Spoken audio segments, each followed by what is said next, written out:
திருச்சிற்றம்பலம். அருள் தரும் தேவகிரி அம்மையுடன் அமர் பிரசன்ன நஞ்சுண்டேஸ்வர சுவாமி திருவடிகள் போற்றி போற்றி. 63 நாயன்மார்கள் திருவடிகள் போற்றி போற்றி. நால்வர் பெருமக்கள் திருவடிகள் போற்றி போற்றி. நான் ஆசிரியர் பெருமக்கள் திருவடிகள் போற்றி போற்றி. சிவா திருச்சிற்றம்பலம். திருமந்திரம் உணர்த்திய சிவ நெய் என்ற தலைப்பில் 108 நாட்கள் தொடர் பயிற்சி வகுப்பாக உங்களை சந்தித்து வருகிறோம். இன்று 15வது நாள். திருமந்திரம் முதல் பாடலை நேற்று சந்தித்தோம். இன்று 2வது பாடலாக போற்று சித்து இன்னுயிர் மண்ணும் புனிதனை நாள் திசைக்கும் நல்ல மாதருக்கும் நாதனை மேல் திசைக்குள் தென் திசைக்கு ஓர் வேந்தனை கூற்றுதைத்தானே யான் கூறுகின்றேனே. திருமூலர் இந்த பாடல் வரிகளில் சுவாமின் பெருமைகளை நமக்கு உணர்த்துகிறார். அவர் பெருமைகளை அறிந்து நாம் இறை வழிபாட்டை மேற்கொள்ள வேண்டும். எந்த சூழ்நிலைகளிலும் அன்பர்கள் இறைவன் பொருள்களை உணர்ந்து நாம் இறைவனுடைய திருவுள்ளத்தை வழிபாடு செய்து வரும் பொழுது அவர் மீது உள்ள அன்பு மேலோங்கும். யான் யமனை தொண்டர்களின் மீது கை வைத்தால் யமனை உதைப்பான் சுவாமி. தொண்டர்கள் சிவ தொண்டர்கள் இறைவனை வழிபாட்டு செய்து கொண்டு சைவ நெறியில் அவர்கள் இறைவன் திரு உள்ளத்திற்கு உரிமையானவர்களை தொட்டாலே யமனை உதைப்பார் சுவாமி. அப்படிப்பட்ட பெருமை மிக்க நமது சிவபெருமான் இந்த மண்ணுலகத்தில் இருக்கின்ற இந்த உயிர்களுக்கெல்லாம் சிவபெருமான் கருணை கொண்டு அவர்களை இறைநிலையை அடைவதற்கு முத்திப்பேறு அடைவதற்காக அவர் இந்த இன்னுயிர்களின் வினைகளில் இருந்து தத்தளித்து கொண்டிருக்கிறார்கள். இந்த இன்னுயிர்களிலிருந்து அவர்களை காப்பாற்றுவதற்காக இறைவன் நம் துணையாக இருக்கிறார். இந்த துணைக்கு நல்ல மாதாக நம்ம அம்பாள் விளங்குகிறாள்.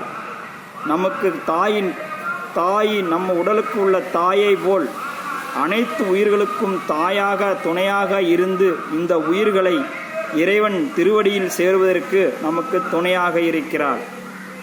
அப்படிப்பட்ட அந்த சுவாமி வேந்தனன் நம்மளுடைய உயிர்களுக்கும் இந்த மண்ணுலகம் அண்ட சராச்சரங்களுக்கும் அவன் ஒரு தலைவனாக இருக்கிறார்.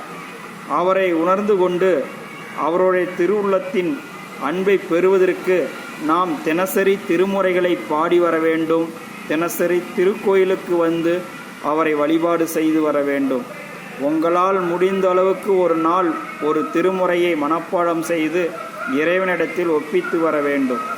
இறை செயல்களையும் இறை சிந்தனையாகவும் எப்பொழுதும் இருக்க வேண்டும். ஒரு நொடி பொழுது உங்கள் இறை சிந்தனையிலிருந்து உங்கள் எண்ணங்கள் சிதறவிடக்கூடாமல் பார்த்து கொள்ள வேண்டும். ஒரு நொடி பொழுது மாறினாலும் அந்த நொடி பொழுதும் நம்மை வினை துன்பம் என்ற ஒரு தூக்கு கயிறை போட்டு நம்ம ஆன்மாவை துன்பப்படுத்திவிடும். ஒரு நொடி பொழுது நம்ம சிவபெருமானை மறந்து இருந்தால் அந்த நிமிடம் கூட அந்த காத்து கொண்டிருந்து வினை நமக்குள்ளே புகுந்து நம் ஆன்மாவை கெடுத்துவிடும். எந்த சூழ்நிலைகளையும் யாருக்கும் எந்த விதத்திலும் புறச்செய்திகளுக்கு இடம் கொடுக்கக்கூடாது. புற சிந்தனைகளுக்கும் இந்த புகழ்ச்சிகளுக்கும் இந்த உலகப் பொருள்களின் மீது உள்ள உலகப் பொருள்களின் மீது உள்ள பற்றுகளுக்கும் இந்த உடம்புக்குள்ளே நாம் இடம் கொடுக்கக்கூடாது. அதற்கு நாம் அடிமையாகக்கூடாது. இறைவனுக்கு ஒருவனே நாம் அடிமையாக இந்த உடல் பொருள் ஆவி எல்லாம் இறைவனுக்கு அடிமையாகவே இருக்க வேண்டும். எல்லா உலகத்தோட உலகமாக நாம் வாழ்ந்து கொண்டு இருந்தாலும் இறைவன் மீது அன்பு கொண்டு இறைவனுடைய திருவுள்ளத்தை நாம் சென்றடைய வேண்டும். இன்னுயிர் மண்ணும் புனிதனை இனிமையான உயிர்களிலே பொருந்திருக்கும் தூய்மையானவன் சுவாமி எப்பொழுதும் நம்மளுடைய அன்பில் தூய்மையாக அவருடைய அன்பில் தூய்மையாக இருக்கிறார். நம்மளுடைய அன்பில் உலகப் பற்றுகள் கலந்திருக்கிறது. அந்த உலகப் பற்றுகளை நீக்குதல் வேண்டும். உலகப் பற்றுகளை நீங்கி நாம் இறைவன் திருவுள்ளத்தை நாம் அடைய வேண்டும். போற்று சித்து இன்னுயிர் மண்ணும் புனிதனை சுவாமி நமக்கு எவ்வளவு பெரிய விஷயங்களை சொல்லியிருக்கிறார் தெரியுமா? போற்றிசித்து மண்ணு, இந்த மண்ணுங்கிற ஒரு வார்த்தை மட்டும் திருமுறையில் 12 திருமுறையில் 100 இடங்களில் பயன்படுத்தியிருக்கிறாங்க. ஞானாசிரியர்கள் எல்லா சொற்களையும் பயன்படுத்தியிருக்கிறாங்க. அதற்கெல்லாம் நம்ம போய் படித்து அதற்கான நேரங்களை நமக்கு கிடைக்காத காரணத்தினால அதனுடைய விஷயங்களை சேகரித்து வரோம். சுவாமி தான் நம்ம பெருமையானவர்னு திருமந்திரத்தில் 2வது பாடலாக திருமூலர் கூறியிருக்கிறார். சாமி இப்படிப்பட்ட பெருமையானவர், யமனை உதைச்சிருக்கிறாரு. அதனால் தொண்டர்கள் பயப்படாமல் இறைவனை வழிபாடு செய்யுங்கள், தினசரி கோயிலுக்கு வாருங்கள், இறை தொண்டுகளை செய்து வாருங்கள், யமனையும் உதைப்பார். அப்படின்னா நம்ம எவ்வளோ பெரிய துணை நிற்கிறார், பயப்பட வேண்டாம் என்று கூறிக்கொண்டு மீண்டும் உங்களை நாளை சந்திப்போம். தினசரி கோயிலுக்கு வாங்க, எப்பொழுதும் மகிழ்ச்சியாக இறைவனை வழிபாடு செய்யுங்கள். யாரிடத்திலும் அதிகமாக பழகி கொள்ள வேண்டாம். பழக்கங்கள் நம்மளுடைய வழிபாடு தடையாக இருக்கும். அன்பர்களை கண்டால் வணக்கங்களை செலுத்துங்கள், அவர்களுக்கு மரியாதையை செலுத்துங்கள். அவர்களிடத்திலே தங்கள் சொந்த கருத்துக்களையும் தெய்வ வழிபாட்டு முறைகளையும் அவர்களுக்கு சொந்த விஷயங்களை எக்காரணத்தை கொண்டும் சொல்லக்கூடாது. தெய்வ வழிபாட்டு முறைகளையே சொல்லுவதும் சிவ செய்திகளை கேட்டறிவதை மட்டும்தான் நாம் நம்முடைய அன்பர்களை பயன்படுத்தி கொள்ள வேண்டும். அவர்களை வேறு விதமான நம்மள சொந்த கருத்துக்களை சொல்லி கொண்டு தம் சொந்த பந்தங்கள் உறவு முறைக்கு நாம் செல்லக்கூடாது. நாம் எப்பொழுதும் யாரிடத்திலும் எதையும் எதிர்பார்க்கக்கூடாது. இறைவனிடத்தில் மட்டும்தான் நாம் எதிர்பார்க்க வேண்டும். இறைவன் நமக்கு எல்லாம் வழங்குவார். உங்களுடைய வினை பயன்களுக்கு தக்கவாறு அவர் நமக்கு தந்து அதை பாதுகாப்பார். இறைவன் ஒரு பொருளை கொடுத்தால் அது உனக்கு பாதுகாப்பானது. மற்றவர்கள் ஒரு பொருளை கொடுப்பதனால் நமக்கு துன்பம்தான் வரும். அந்த பொருட்களை வாங்கி நீங்கள் நிம்மதி அடைந்ததாக வரலாறு இல்லை. இறைவன் கொடுக்கும் பொருள்களின் மீது நமக்கு மகிழ்ச்சியும், அவரை மீண்டும் அந்த இறைவன் இந்த ஆன்மா எந்த அளவுக்கு தன் சுமைகளை சுமக்கும் என்று தெரிந்து கொண்டு அதற்கு தக்கவாறு இறையருள் நமக்கு கிடைக்கும். இந்த உலகத்தில் மற்ற பொருள்கள் மீது அதிக பற்று இல்லாமல் நீங்கள் வாழ்ந்து கொண்டு வர வேண்டும். எந்த சூழ்நிலையிலும் பயப்பட வேண்டாம். யமனை உதைத்தவர் நம்ம சாமி என்று திருமூலர் கூறுகிறார். நல்ல மாதுக்கும் அப்படின்னா நம்ம சாமி இந்த இன்னுயிர்களுக்கு நம்ம தாயாக துணையாக இருக்கிறார் என்று நினைத்து கொண்டு நாம் வாழ வேண்டும். சாமி மிகவும் 4 திசைகளுக்கு இருக்கிறார். 4 திசைகளும் இருக்கிறார். பிரம்மா, விஷ்ணு, ருத்ரனாக இருக்கிறார். தென்முகத்தில் கடவுளாக தட்சிணாமூர்த்தி இருந்து இவர்களுக்கு அருள் பலிக்கிறார். சுவாமி வேந்தன்னா ஒரு மிகப்பெரிய படை தளபதி.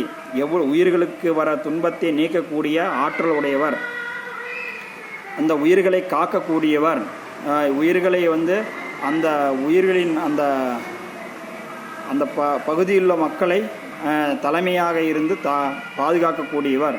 அது மாதிரி நாம் இந்த உலகத்தில் உள்ள சிவபெருமான் நினைத்து கொண்டிருக்கின்ற கோடான கோடி தொண்டர்களை பாதுகாவலனாக இருக்கிறார். அவர்களை எந்த சூழ்நிலையிலும் யமன் நெருங்காத அளவுக்கு அவர் துணையாக இருக்கிறார்.